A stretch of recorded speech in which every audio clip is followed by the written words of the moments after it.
नमस्कार. तसं तर कोणताच बेकर तुम्हाला परफेक्ट केकची कधीच रेसिपी देणार नाही.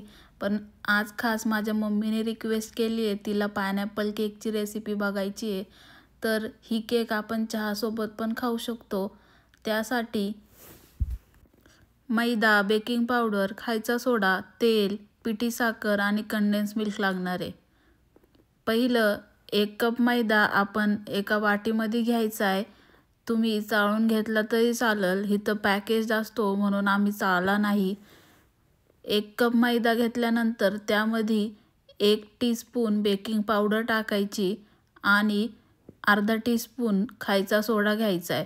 जर तुमच्याकडं कप्स आणि चमचे नसतील, मेजरिंग कप्स आणि चमचे, तर तुम्ही 1 वाटीच्या मापाने घेऊ शकता. नाहीतर जे आपल्या घरात पेले असतात चहाचे, तसे 2 पेले एका कपमध्ये सामावून जातात. तर 1 कप मैदा, 1 टीस्पून बेकिंग पावडर आणि अर्धा टीस्पून खायचा सोडा हे परफेक्ट प्रमाण आहे केकचं. जो मी केक बनवणार आहे आत्ता, तो तुम्ही क्रीम लावून पण नंतर बनवू शकता. त्याला लेयर करून क्रीम टाकून त्याची पूर्ण केक पण बनती. पण मी आता सध्या फक्त चहासोबत जो स्पॉन्ज खाऊ शकतो तेवढाच दाखवणार आहे. कारण इथं मला अजून क्रीम भेटली नाही जी केकसाठी यूज करतात. मी खूप शोधली पण एका पण स्टोअरला भेटली नाही. हे चमचे असे असतात, त्याच्यावर टीस्पून, टेबलस्पून असं लिहिलेलं असतं. आता ती वाटी बाजूला ठेवायची आणि दुसरं भांडं घ्यायचं. त्यात अर्धा कप तेल घ्यायचे. जे आपण 1 कप मैदा घेतलेला त्याच्या अर्धा कप तेल घेतले. तुम्ही जी वाटी घेतली असेल 1 कपची, त्याच्या अर्धं तेल घ्यायचं दुसऱ्या भांड्यात आणि त्यात 1 चमचा पिठी साखर टाकायची. 1 मोठा चमचा म्हणजे 1 टीस्पून पिठी साखर घ्यायची आणि ती चांगली मिक्स करायची. इतकं मिक्स करायचं त्यात एक पण दाणा दिसला नाही पाहिजे तो पिठी साखरचा. पूर्ण ते मिक्स झालं पाहिजे आणि एक घट्ट पेस्ट झाली पाहिजे. आत्ता ह्या तेल आणि पिठी साखरच्या मिक्सचरमध्ये कंडेन्स मिल्क टाकायचं आहे 200 ml. आपल्याकडं 200 mlचं कॅन भेटतं कंडेन्स मिल्कचं, अमूलचं. ते पूर्ण त्याच्यात मिक्स करायचं. इथं 200 mlचं नव्हतं, 300 mlचं होतं. तर मी थोडंसं बाकी ठेवून 200 ml त्यात मिक्स केलं. आता हे चांगलं मिक्स करायचं. पूर्ण बॅटर घट्ट होईपर्यंत मिक्स करायचं आहे. आता दोन्ही वाटींमध्ये 3-3 इन्ग्रेडियंट्स आहेत. म्हणजे सुके इन्ग्रेडियंट्स जे मैदा, बेकिंग सोडा आणि बेकिंग पावडर, आणि ह्या वाटीमध्ये कंडेन्स मिल्क, तेल आणि पिठी साखर. त्याआधी थोडंसं पाणी घेऊन त्याच्यात थोडंसं खायचा सोडा मिक्स करायचा. जे आपल्याला नंतर बॅटर बनवताना थोडं पाणी लागणार आहे त्यासाठी. आता आपले जे सगळे सुके इन्ग्रेडियंट्स ज्या वाटीत आहेत ती वाटी अर्धी याच्यामध्ये रिकामी करायची आहे आणि अर्धी मिक्स केल्यानंतर अर्धी टाकायची. एकदम पूर्ण बॅटर टाकायचं नाही. थोडं थोडं टाकलं तर मग बॅटर चांगलं होतं.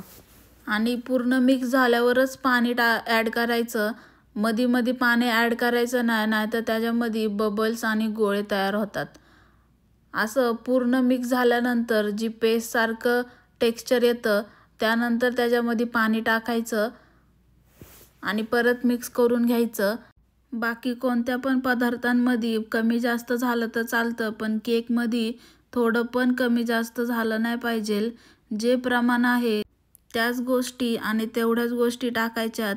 आता उरलेलं मैद्याचं जे मिश्रण आहे ते परत त्यामध्ये ॲड करायचं आणि ते संपवायचं. यात परत बनवताना थोडं पण पाणी नाही टाकायचं.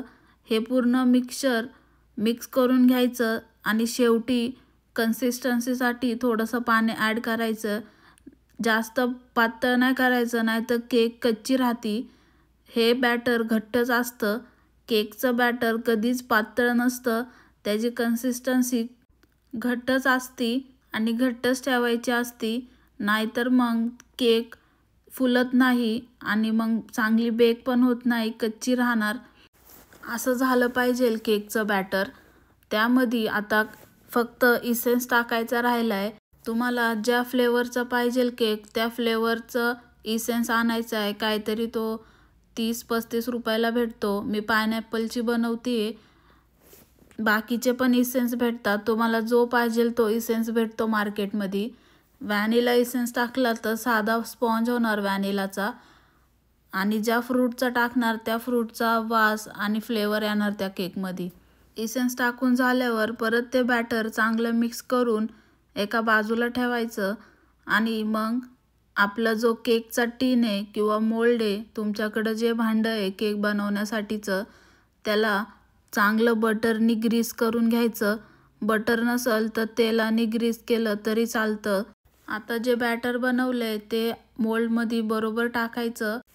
कुठूनच ते वरती खाली नाही झालं पाहिजे, प्लेन बसलं पाहिजे मोल्डमध्ये. जर तुम्हाला कायम केक बनवायचे असतील तर असा स्पॅच्युला घ्या एक, त्यांनी बॅटर चांगला निघतो भांड्यामधून आणि त्यानंतर ते प्लेन करायला पण मदत होती, तो चिटकत नाही. मी स्पॅच्युलानेच ते प्लेन करून घेतलं आहे. तुम्ही टेबलवरती टॅप करून पण त्यामधले बबल्स घालू शकता.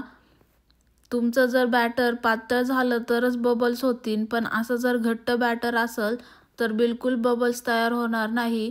याचं लेवल केलं की जर तुमच्याकडं ओव्हन असेल तर तो 10 मिनटं आधी प्रीहीट करून ठेवायचा आहे. आणि जर कुकरमध्ये बनवणार असाल तर कुकरची शिट्टी आणि रिंग काढून घ्यायची. कुकर पण 10 मिनटं आधी गरम करून घ्यायचा केक ठेवायच्या आधी. आणि केक ठेवल्यानंतर कुकरमध्ये 50 मिनटं लागतात केक व्हायला.